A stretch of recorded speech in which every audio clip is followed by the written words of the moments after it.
Además, también quiero darle las gracias a cada uno de mis ministros que están presentes, darle las gracias a diputados y a senadores que están aquí, digamos, festejando la fiesta de la libertad.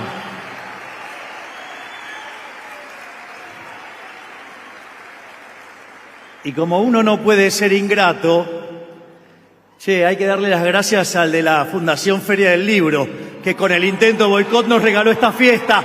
Gracias, kirchneristas.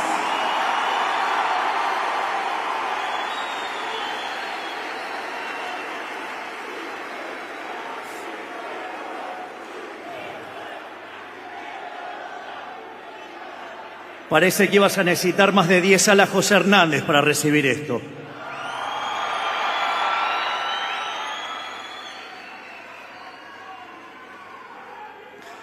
Bueno, ahora vamos, porque en el fondo vengo a presentar mi reciente libro que se llama Capitalismo, Socialismo y la Trampa Neoclásica.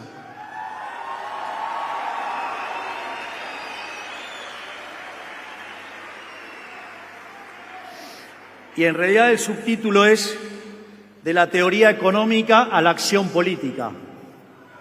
Por lo tanto, el libro está estructurado en 3 bloques. Un primer bloque es la introducción. En la introducción, básicamente, lo que nosotros hacemos es presentar los discursos más emblemáticos que hemos dado desde que estamos aquí en política.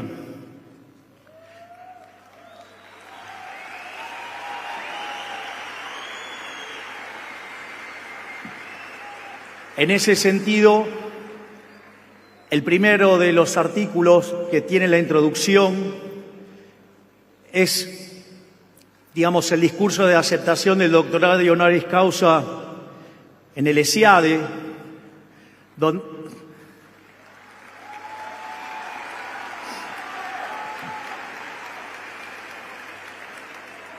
que es un artículo donde básicamente hago un recorrido de cómo fui mutando mi pensamiento a lo largo de los años, desde ser lo que se llama un post-keynesiano, un keynesiano marxista, hasta convertirme orgullosamente en un discípulo de la escuela austríaca, liberal, libertario, anarcocapitalista.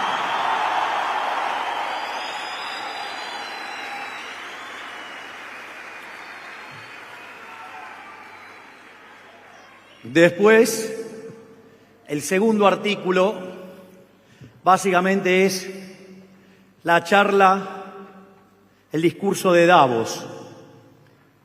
El día que le dijimos al mundo, Argentina está presente y viene a levantar las ideas de la libertad como nadie en el mundo.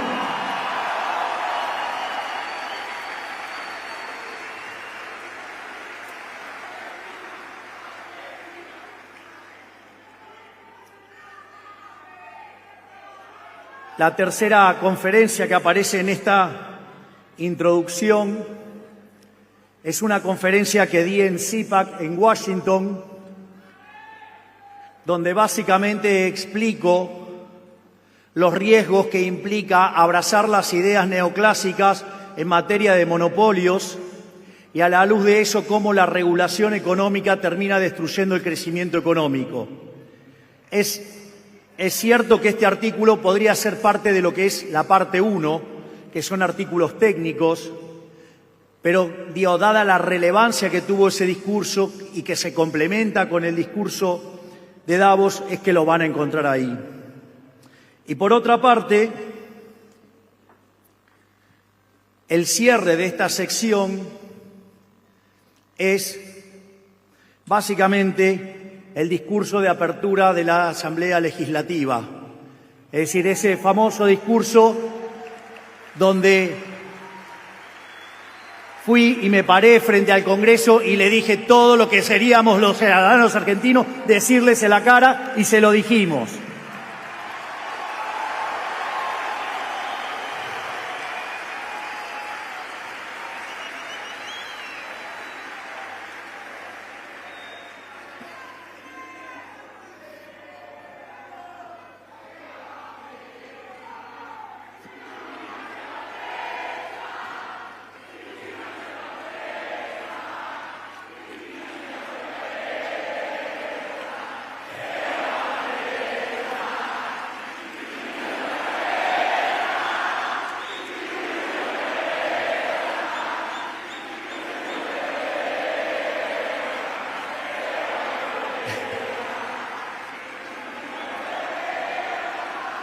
Les puedo asegurar que los acompañaría cantando, pero violaría la independencia de los poderes.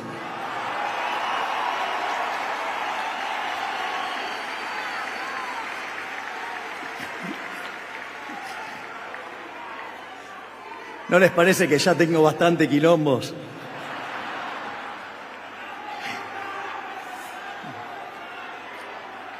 Bien.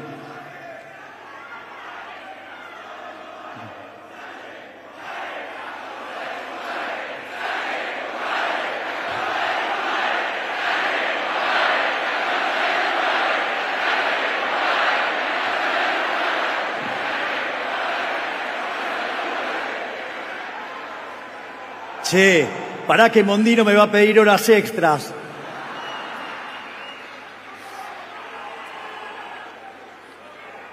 Bien, en lo que se llama la parte 1 del libro está propiamente lo que tiene que ver con la estructura de esta idea de capitalismo, socialismo y democracia.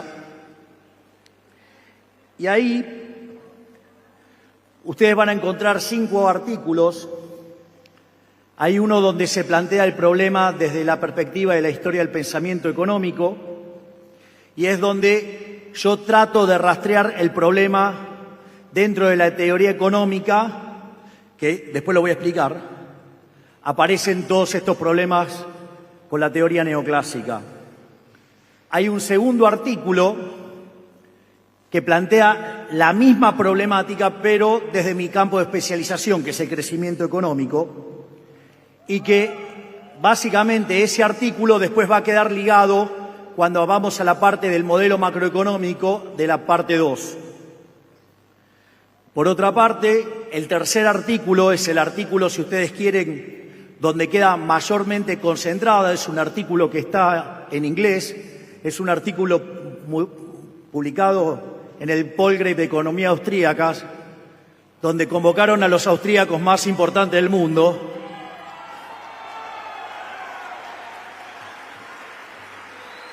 Parece que algunos que saben mucho se los olvidaron.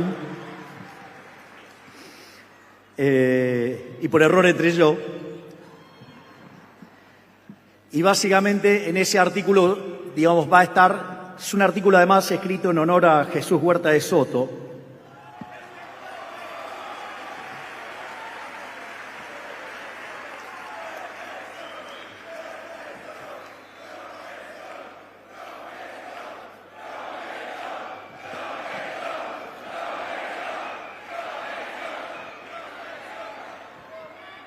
Y después van a encontrar una aplicación a los impuestos y esa parte cierra con una aplicación, digamos, a la batalla cultural y al diseño de políticas y cómo enfrentar y darle pelea de frente al socialismo del siglo XXI y la estrategia que fueron construyendo en base a Gramsci con la lógica del Grupo, digamos, de lo que se llamaba el Foro de San Pablo y ahora Grupo Puebla. Es decir, esos enemigos que de repente, digamos, tratan de voltear a este gobierno porque quieren que siga el socialismo y la miseria.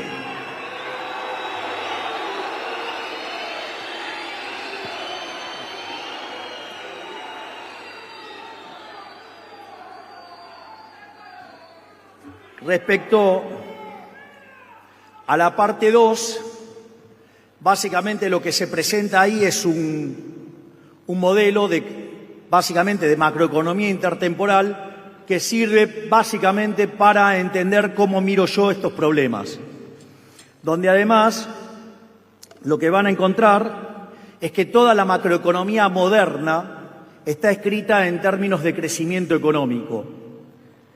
Básicamente, desde mi punto de vista, en el nivel intermedio, porque en el nivel avanzado el mejor libro es el del doctor Federico Sturzenegger, que está aquí presente.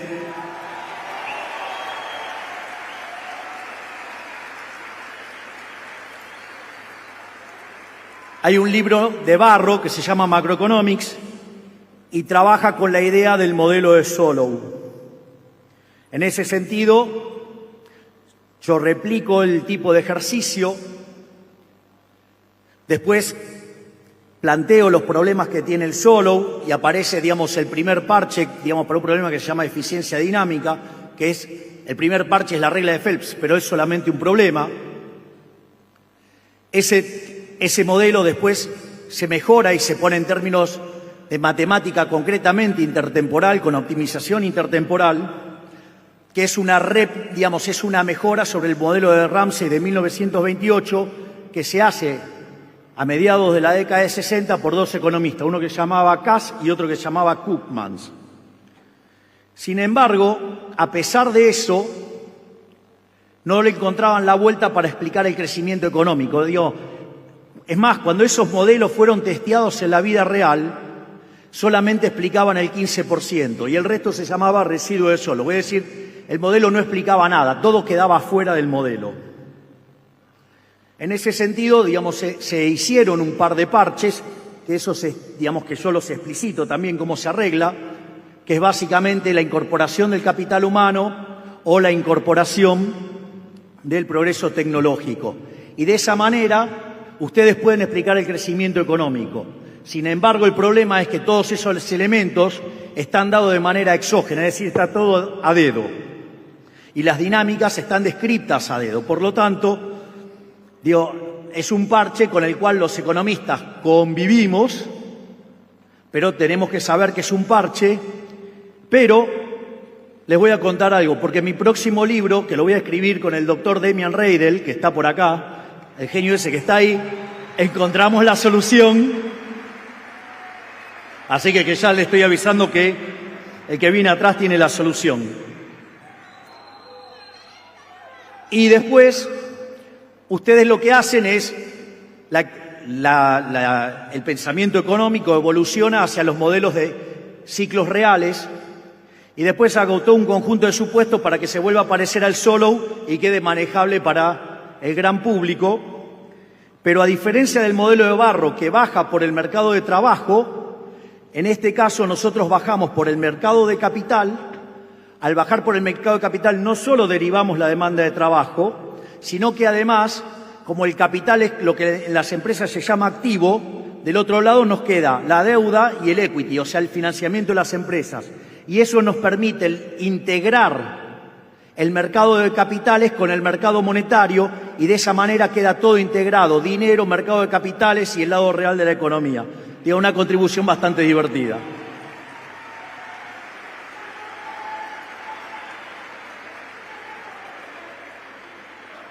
Y naturalmente, digamos, esto termina con la extensión a una economía abierta.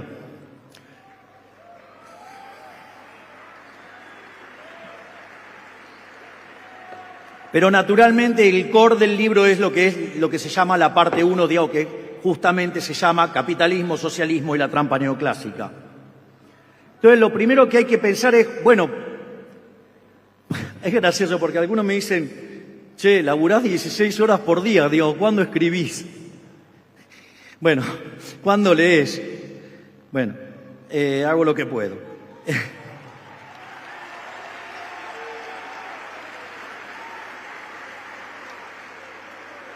Pero en rigor, este paper o este trabajo, si ustedes quieren, arrancó hace 11 años. Yo, básicamente,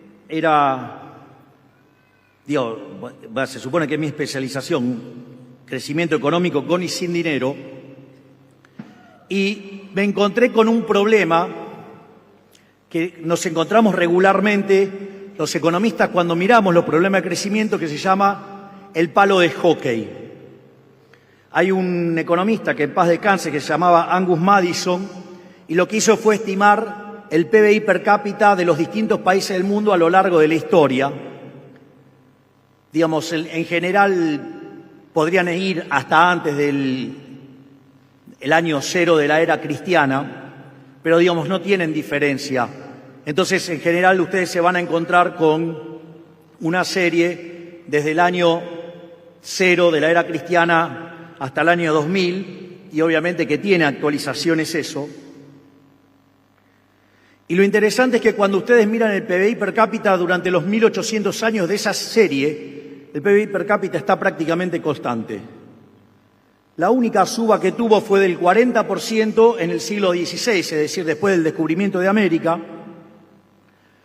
Y eso básicamente repartido en 1800 años daba que la economía crecía en términos per cápita 0,02%. Es decir, ustedes para duplicar el PBI per cápita necesitaban 3.500 años.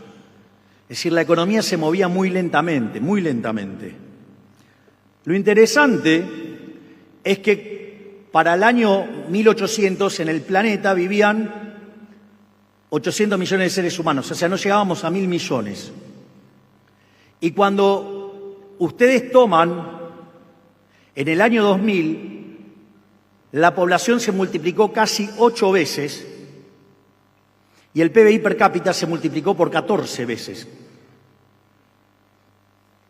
Eso en economía es un problema enorme, se llama rendimientos crecientes. Es decir, y esto, el primero que lo vio fue Adam Smith con la idea de la fábrica de alfileres. Pero los rendimientos crecientes en economía se suelen asociar con la presencia de monopolios. Y para los neoclásicos los monopolios son malos, porque los monopolios castigan el bienestar. Y la pregunta es, si en el año 1800 el 95% de la población del planeta Tierra se encontraba por debajo de la línea de pobreza extrema, y en el año 2000 ese número era menos del 10%, habiéndose multiplicado por 8 veces la población y teniendo los niveles de vida como nunca tuvimos en la historia de la humanidad, ¿me pueden explicar en qué cabeza cabe que entonces las estructuras concentradas sean malas? Era obvio que ahí había un problema y de eso se trata esto.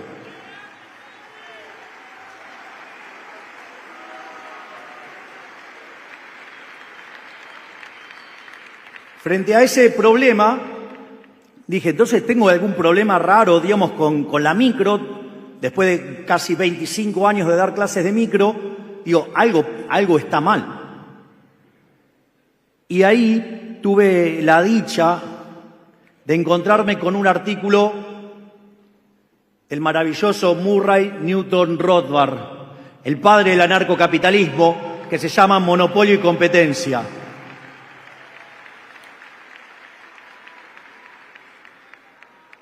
Lo primero es que es un artículo que ustedes lo pueden encontrar en español y la traducción está hecha por Alberto Venegas Lynch, padre, es decir, el padre del prócer y el abuelo de Berti.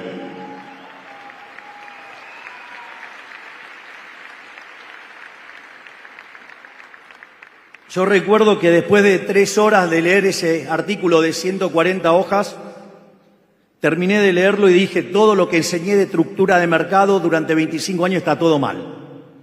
Y ahí me volví austríaco, anarcocapitalista, todo. Fue una revelación total.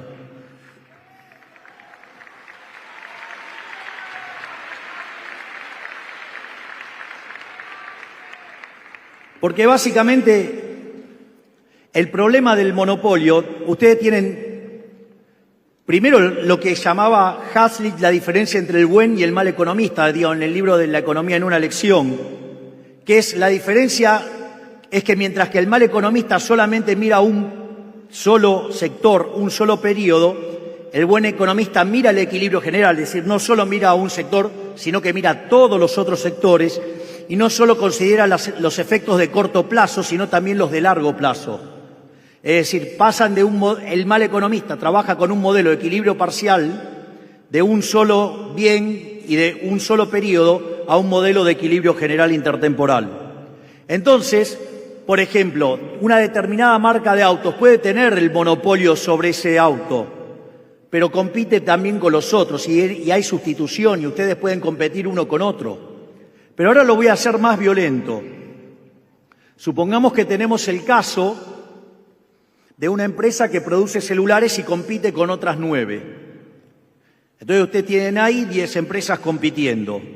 Y ahora aparece una empresa que logra hacer un celular de muchísimas mejores prestaciones y a un costo muchísimo más bajo, o sea, un bien de mejor calidad, un mejor precio. ¿Qué cree que va a pasar con las 9 restantes? Van a quebrar. ¿Y qué tiene de malo eso? No tiene nada de malo, es maravilloso. Si ustedes ahora tienen un teléfono 10 veces mejor, 10 veces más barato y le queda un montón de guita para gastar en un montón de otras cosas. ¡Vamos!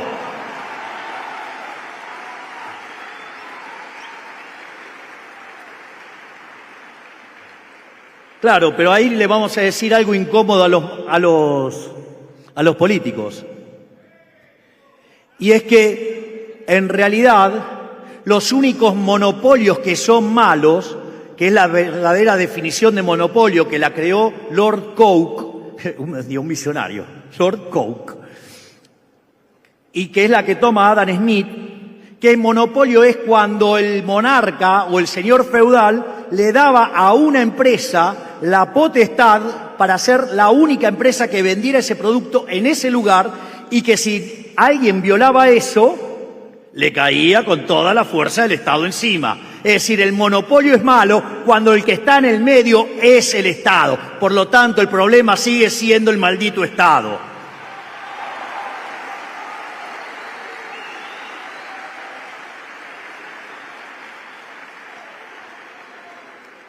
Por lo tanto, la inspiración arrancó en ese momento y era entonces encontrar dónde estaba el problema en el instrumental neoclásico. El otro elemento que tiene el artículo, porque fíjate que se llama capitalismo, socialismo y la trampa neoclásica, es decir, que el sistema neoclásico constituye una trampa. Y menciono el capitalismo y el socialismo. Y eso, digamos, lo tomo de dos autores. Uno es Ludwig von Mises y el otro es Friedrich von Hayek.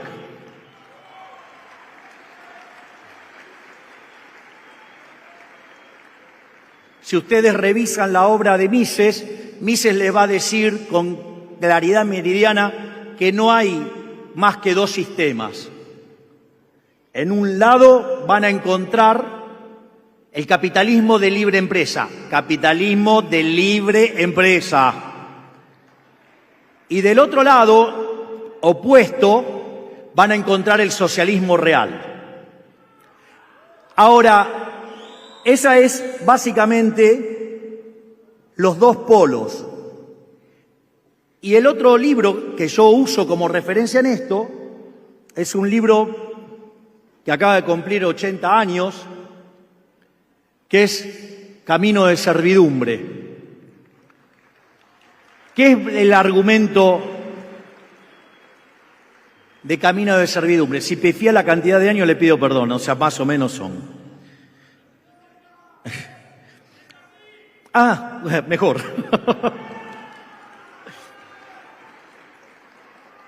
En ese sentido, ¿qué era lo que señalaba Hayek? Es que cuando un político fatalmente arrogante se metía a intervenir en un mercado porque creía que había un fallo de mercado, el resultado emergente era que funcionaba peor. Y ante esa situación desataba más violencia y frustración por parte del político y lo llevaba a tener un mayor grado de intervención. Y así, consecuentemente, se iban perdiendo libertades individuales en la medida que el sistema económico funciona cada vez peor. Por eso, digamos, el camino de servidumbre, el camino hacia la miseria, la trampa, digamos, que nos lleva a la miseria el buenismo socialista, porque demanda cada vez más intervención y peor va a funcionar la economía al tiempo que tenemos menos libertad y se bloquea el mecanismo de coordinación y de generación de información.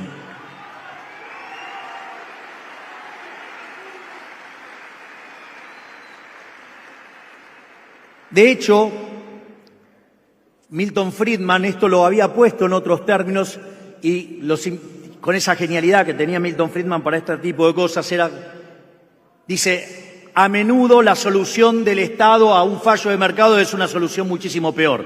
Vaya que tenemos un buen ejemplo con Argentina.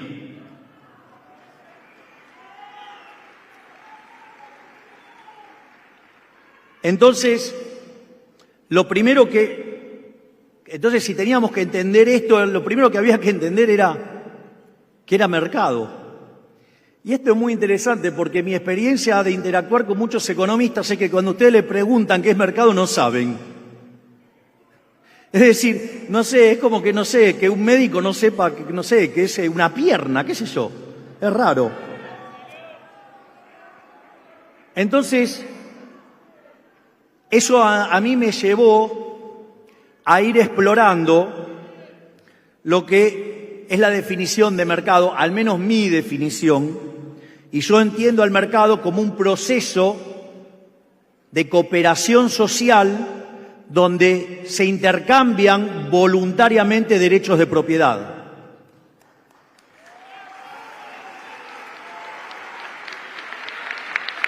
Ahora, el punto es que si entonces hay propiedad privada, consecuentemente no hay Estado, eso tiene un sentido, porque ¿qué es lo que hace el sistema de precios? El sistema de precios es un mecanismo de transmisión de señal, de coordinación y de ajuste. Es decir, cuando ustedes hacen una transacción, queda registrado un precio, ese precio se transforma en una señal que coordina a los agentes, algunos serán compradores, otros serán vendedores, van a empezar a interactuar y en la medida que oferta y demanda difieran, se van modificando los precios hasta que encuentre el equilibrio.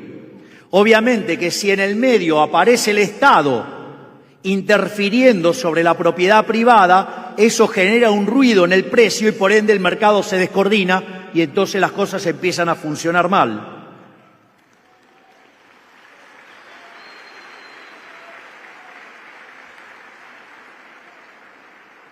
Entonces, eso también, digamos, si bien es muy atractivo, entonces ahora me ponía en conflicto con amigos. Digo, porque me ponía en conflicto con los de Chicago, que también son liberales, pero son liberales neoclásicos. Son liberales, déjense de boludear, dale. Digo, no entremos en el purismo de la 25ª serie detrás del desarrollo de Taylor, porque si no nos comen los zurdos.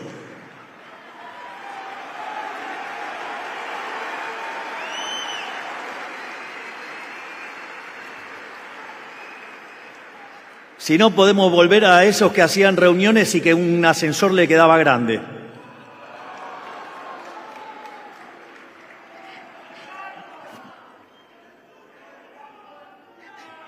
Está. Che, la orla que le están poniendo a la charla está divertida, pero se supone que estoy hablando de teoría económica. Entonces,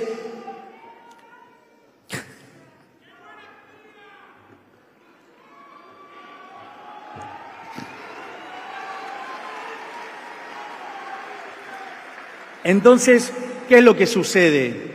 Ustedes se van a encontrar que en la tradición de Chicago, bien en la tradición neoclásica, el único elemento por el cual existe el Estado es porque básicamente estamos frente a la presencia de fallos de mercado.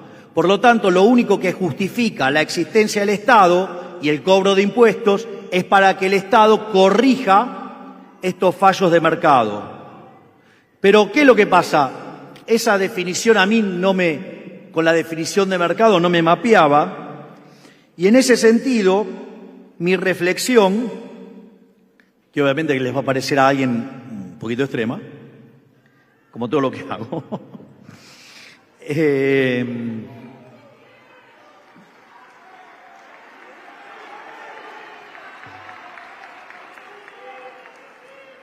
en ese contexto,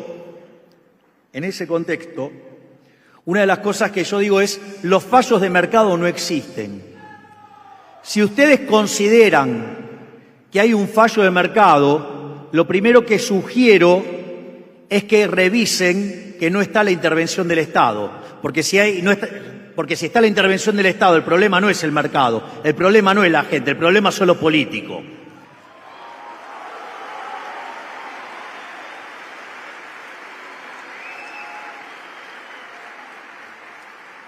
Pero obviamente que si la definición la dejaba ahí, estaba muy light. Entonces, para hacerla un poquito más reloaded, dije, y si ustedes creen aún así, sin que esté el Estado, hay un fallo de mercado, vayan y hagan el análisis de vuelta porque está mal.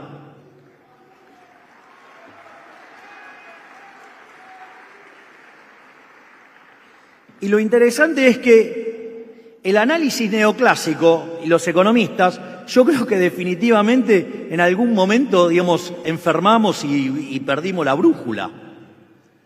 ¿Qué es un modelo? Un modelo es una representación simplificada de la realidad.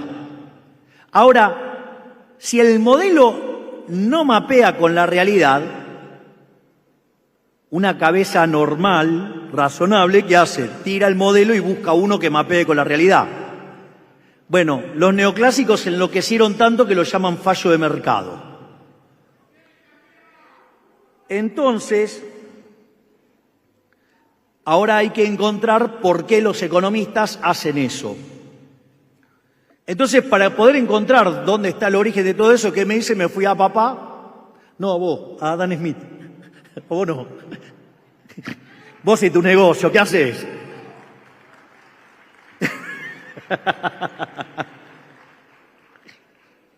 El padre de la criatura está ahí. La mamá también.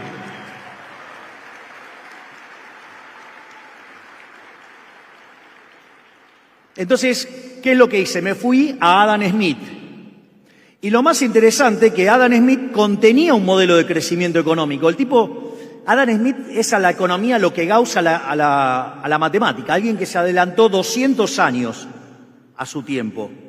Claro, por eso, digamos, también era medio loco, no le daba bola a nadie. O sea, Gauss era bastante más complicado. Ahí voy, ya llego, pero dejen de espoliarme los títulos. Básicamente hay dos ideas fuerza en Adam Smith. Una es la idea de la fábrica de alfileres, que era lo que decía, que si una persona, digamos, se dedicaba a hacer un alfiler solo, podía producir 20 alfileres por día. Pero si partían esa actividad en 15 actividades distintas, la productividad per cápita saltaba a 5.000 alfileres por día. Una idea que la división del trabajo conduce a ¿qué? A los rendimientos crecientes. Es decir, que el elemento fundamental que explica el crecimiento económico estaba en Adam Smith, una obra publicada en 1776, pero que él la había empezado a escribir en 1766, o sea, 10 años antes. Y la otra idea, que es una de las ideas más maravillosas y que todo el mundo quedó fascinado con eso, es la idea de la mano invisible.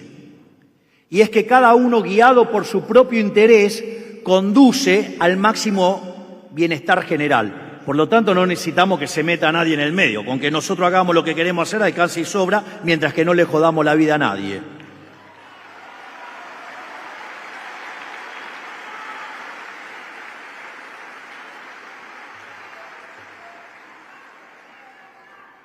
Entonces, ahí, digamos, como no podía faltar el aguafiesta y que arruinaba todo y que, digamos, consideraba a Adam Smith como un loco, o sea, el que la vio, lo trataron de loco, entonces inventó la idea de los rendimientos marginales decrecientes. Era una idea bastante simple, decía, bueno, la gente llega y ¿qué hace? Se asienta en el campo más productivo. Y cuando llega más gente, va yendo a campos que son cada vez menos productivos, y de esa manera aparecen los rendimientos marginales decrecientes. Básicamente, Malthus lo que quería explicar era una cosa verdaderamente aberrante que se llamaba la ley de hierro en los salarios, que decía que en la medida que el ingreso per cápita subía, la pasión de los sexos guiaba a la gente a tener más hijos, y como tenía más hijos y la productividad marginal era decreciente, había un momento donde eso encontraba un equilibrio. Y si la población se extendía más allá de ese lugar, entonces los salarios reales se destruían y la gente se moría de hambre. ¿Y cómo se le ocurrió a Malthus corregir esto? Con control de natalidad, cuyas versiones modernas son los aborteros.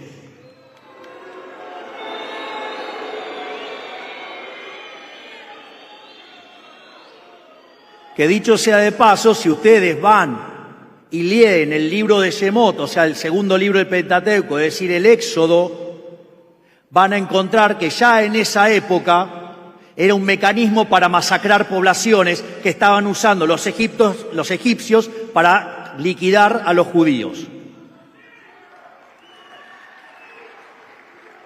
Y si quieren más acá en el tiempo, que es lo que está inspirando toda la agenda asesina de hoy, es el Club de Roma.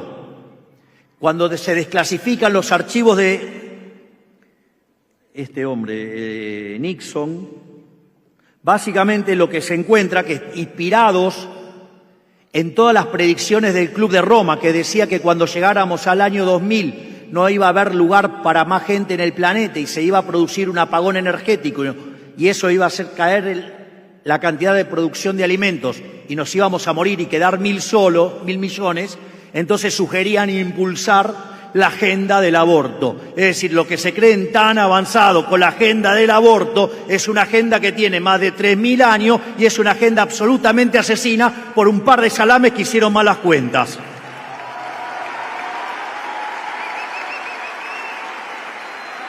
Pero el señor Milei es un negacionista de la ciencia.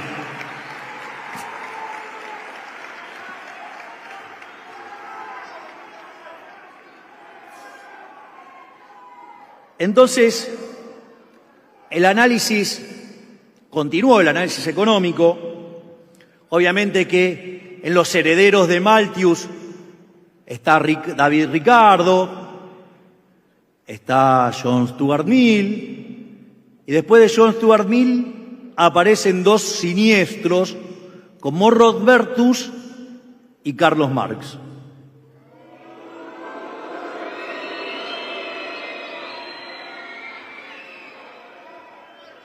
Pero frente al fracaso estrepitoso por no poder tener una buena teoría del valor, cosa que los rojitos todavía no aprendieron, aparece la teoría subjetiva del valor y aparece la escuela neoclásica. Y ahí aparecen tres vertientes. Aparece la vertiente de la escuela austríaca, que sale de Menger a partir de un libro que se llama Principio de Economía Política, que es de 1871. Aparece una línea que baja de William Stanley Jevons y otra línea que baja de León Balrac, que es la línea del equilibrio general. En esa línea del equilibrio general, cuando se le empieza a poner matemáticas a la economía, un efecto derivado es que aparece un señor llamado Wilfredo Pareto, cuyas ideas influenciaron a un señor nefasto de izquierda que se llamaba Mussolini, quien básicamente inventó la doctrina del fascismo y que declara abiertamente que él odia el liberalismo, dice que dentro del Estado todo, fuera del Estado nada y nada contra el Estado. Che, qué ignorantes eso que nos dicen fascistas a nosotros, ¿no?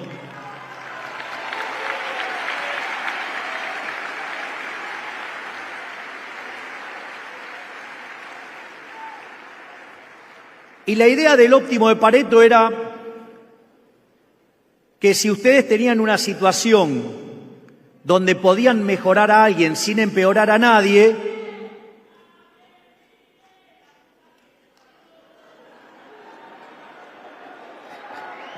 agarrátela con Pareto.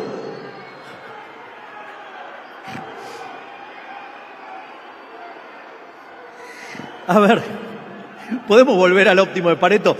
Les aseguro que termino en un ratito y ya, digamos, viene el plato fuerte con Adorno y con Esper, pero termino 3 cosas y vamos.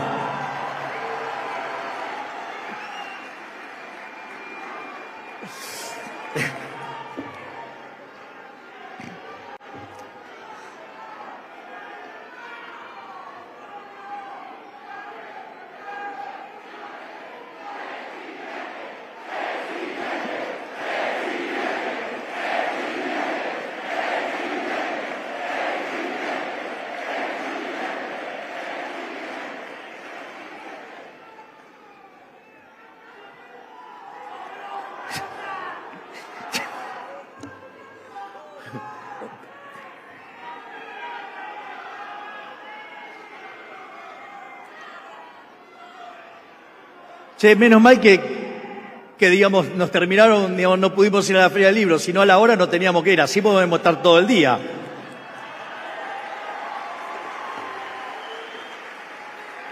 Vamos a la idea del óptimo de Pareto. La idea del óptimo de Pareto decía que si ustedes tenían una situación en la cual para mejorar a alguien tenían que empeorar a otro, entonces estaban en un óptimo. Si ustedes tenían una situación donde podían mejorar a alguien sin joderle la vida a nadie, ustedes podían hacer una mejora paretiana. O sea, no había un óptimo. Y si esa situación ustedes las van corrigiendo, cuando se agotan esas ganancias de bienestar, están en el óptimo de Pareto. O sea, la idea, digamos, para una economía estacionaria parecía bastante razonable. Ahora, ¿qué es lo que pasa? Tal como dijimos, ese mundo que hubo del año 0 al 1800 desapareció con la revolución industrial y la economía empezó a crecer y las mejoras en la calidad de vida se empezaron a notar. Y una de las cosas que se empezaron a dar cuenta los economistas es que había rendimientos crecientes, es decir, que ese mundo que había planteado Malthus para confrontar con Adam Smith no tenía sentido. Entonces aparecieron dos economistas, uno Alfred Marshall, el otro Alvin Young, que básicamente empezaron a explorar cómo explicar el crecimiento económico, es decir, cómo meter adentro de la teoría económica el problema de los rendimientos crecientes. Y en paralelo, entonces empezaron a trabajar economistas en los fundamentos microeconómicos para generar estructuras de competencia con monopolios. Entonces, ahí aparece el modelo de competencia monopolística de Chamberlain y, por otro lado, aparece la teoría del monopolio de Joan Robinson. Ahora, todo esto pasaba allá por la década del 20, del siglo pasado. Viene la Gran Depresión. La Gran Depresión implica un fuerte revés para la escuela austríaca. Y frente a ese revés, digamos que sufre la escuela austríaca, digo, por más que digamos ya había otras cosas para explicar este problema, aparece una de las cosas más oscuras en la historia de la humanidad junto al marxismo, que aparece ¿quién? Keynes, bien.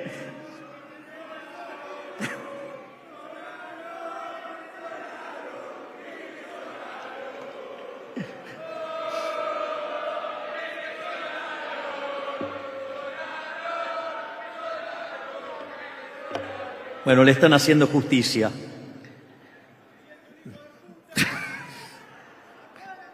Bueno, entonces, eso, digamos, implicó reventar todo el análisis económico, implicó de hecho, implica en algún sentido, en términos de teoría del valor, volver a la teoría del valor-trabajo, implicó romper un montón de cosas, pero obviamente, como era un mecanismo siniestro e inconsistente, a partir de la década del 50 empieza a fallar y empieza a funcionar mal. Frente a la situación en que empieza a funcionar mal y donde evidentemente esa idea del multiplicador era violar la restricción de presupuesto, es que la economía empieza y busca retomar la tradición balraciana de respetar la restricción de presupuesto.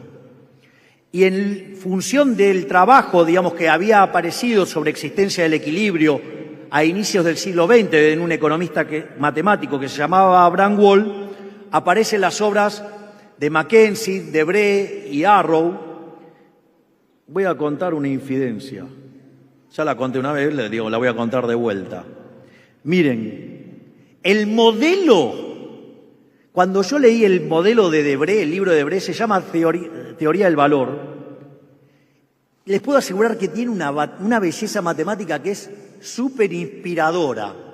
Les voy a decir algo. Casi que les podría decir que la disfruté más que mi primer Playboy.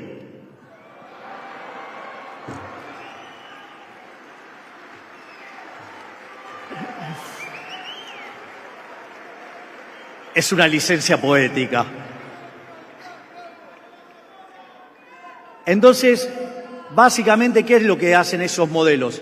es trabajar sobre la idea de la existencia, de la unicidad y la estabilidad. Es decir, si el equilibrio existe, si es único y si es estable. Es decir, que si ustedes le meten una perturbación y se corre del equilibrio, a ver si, digamos, el modelo vuelve. En ese sentido, ¿cuál es el punto? Que hasta ahí no hay problema, porque necesitan armar una construcción topológica para que se pueda aplicar un teorema de punto fijo, como el de Brouwer o como el de Kakutani, según trabajen con funciones o con correspondencias. El problema radica cuando, sin fijarse, qué era lo que había atrás de esa matemática, quieren meter la idea de la optimalidad. Y cuando van a meter la idea de la optimalidad, que estaba profundamente relacionada con la idea de la mano invisible, empiezan a exigirle a esas funciones que empiecen a generar valores máximos. Y eso hace para que si yo tengo funciones de demanda que salen de maximizar la utilidad, funciones de oferta que salen de maximizar los beneficios, por lo tanto, si esas funciones son continuas en un conjunto compacto, cerrado, acotado, ¿sí?, con esas características, si la función es continua, el equilibrio existe y es único. En ese caso, y además, si suponemos que los efectos directos superan los cruzados, además es estable. Ahora, para conseguir la propiedad de optimalidad necesito la maximización. Y para eso, erróneamente, la economía neoclásica le exige a esas funciones, digamos, que sean, para que tengan un máximo y que sea único, estrictamente cóncavas. Y eso es falso, porque ustedes podrían tener una función creciente y cuando saturan en el límite tendrían el máximo. Es más, en ese caso, además, ese problema, lo que implicaría quizás es un problema de índole empírica que tiene que ver con la naturaleza de que quedaría una sola empresa. Pero en realidad es que está mal diseñado el análisis. Y a partir de este mecanismo nefasto aparecen problemas, porque trabajar con los rendimientos constantes a escala no nos permite explicar el crecimiento económico. Y cuando esto que tenemos no convexidades, lo llamamos no falla de mercado, y entonces nos peleamos contra los monopolios o nos peleamos contra los bienes públicos.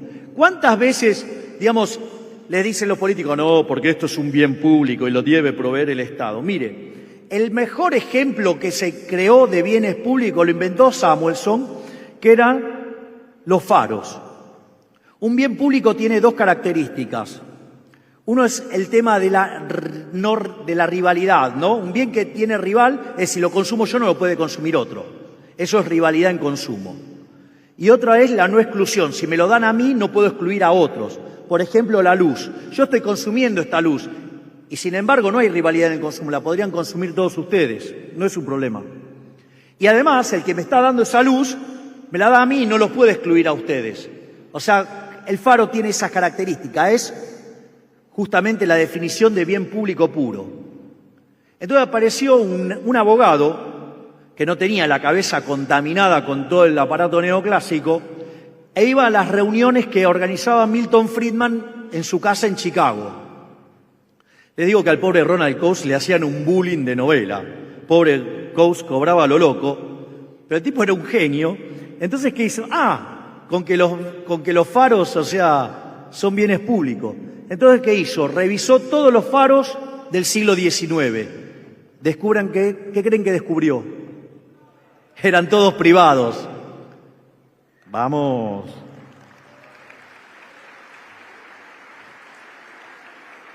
Otros problemas que aparecen son los casos de las externalidades, que básicamente también fue resuelto por Coase, asignando derechos de propiedad. Después están los problemas de información asimétrica. Y también el sector privado tiene sus propias soluciones para tratar los problemas del riesgo moral, de la selección adversa y crear su propio signaling. ¿O acaso no nos estamos haciendo una panzada con el principio de revelación?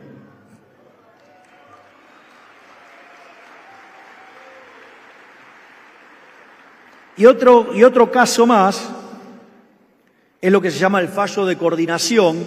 El ejemplo más claro es lo que se llama el dilema de los prisioneros, pero nadie se dio cuenta que cuando hacen el supuesto para tener el dilema de los prisioneros no pueden interactuar. Es decir, que no es que no se puede encontrar la solución no se encuentra porque en el medio está ¿quién? El maldito Estado que no los deja interactuar. Por lo tanto, si levantan ese supuesto, nada de problema del dilema de los prisioneros. Por lo tanto, toda esta idea de los fallos de mercado, porque no mapea contra nuestro modelo ideal de Arrow-Debré, lo único que hace es favorecer la intervención del Estado. Y cada vez que interviene el Estado, genera un fallo adicional en el funcionamiento del mercado que hace que demande más intervención y que de esa manera nos terminan condenando al maldito socialismo, que es contra lo que tenemos que pelear de una vez por todas. Muchas gracias.